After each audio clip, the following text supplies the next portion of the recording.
Nous collons notre stratégie dans TraderView. Nous voyons d'abord un commentaire « Technical Base Pattern » qui nomme les modèles techniques qui seront utilisés dans la stratégie. Ensuite, le ID modèle nous donne le nom de la stratégie, qui contient les informations suivantes ID de l'action, le type de chandelier qu'elle requiert, l'identifiant du ou des motifs techniques, l'identifiant unique de la stratégie, puis la date de création apparaît, Overlay True. Cela signifie que les résultats de la stratégie seront affichés directement sur le graphique des prix. Margin long et margin short. La stratégie suppose une marge fixe de 1000 unités monétaires, dollars, à la fois long et short, pyramide par 1, contrôle le nombre de positions supplémentaires autorisées dans la même direction lorsqu'une position ouverte existe déjà.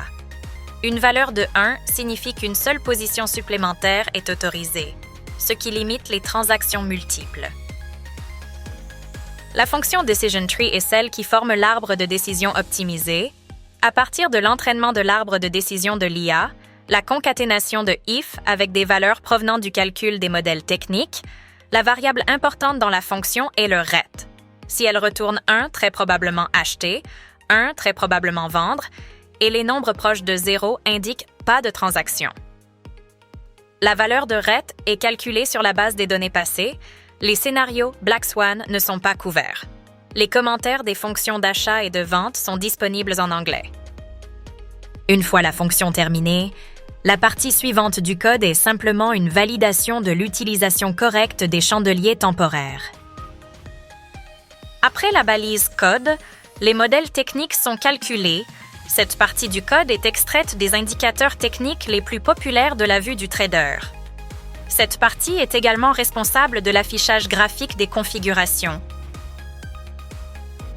Ensuite, il y a l'initialisation des variables.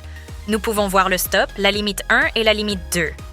La stratégie définit 3 niveaux de take profit à 1,12%, 2,31% et 3,91%, ainsi qu'un stop loss à des pertes de 2,92%. La fonction getCurrentStage est responsable de l'identification de l'état dans lequel se trouve la stratégie.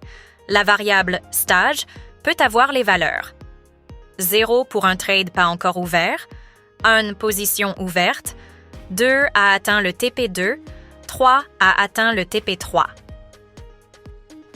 Gère la gestion des TP et SP.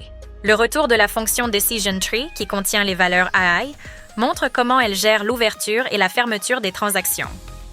La variable Fixed Dollar Amount. 1000 est d'une importance capitale, car elle indique en combien de dollars l'achat est effectué. Dans TraderView, vous achetez par action et non par dollar. Vous devez donc calculer le nombre d'actions que vous allez acheter. Cette variable est la taille de la position. L'utilisateur peut ajuster les valeurs de seuil de Op Opération pour contrôler le niveau de risque que vous êtes prêt à prendre. Si vous augmentez par exemple 0,8, moins de risque et moins d'opérations, et si vous voulez plus d'opérations avec plus de risques, mettez 0,5. Ensuite, il y a le nombre d'opérations de clôture, 0,9. S'il est réduit par exemple 0,7, les positions sont fermées plus fréquemment et les opérations sont terminées plus facilement. N'oubliez pas qu'en cas de doute, consultez le support et plus de détails dans le wiki du site. Investir implique un risque de perte.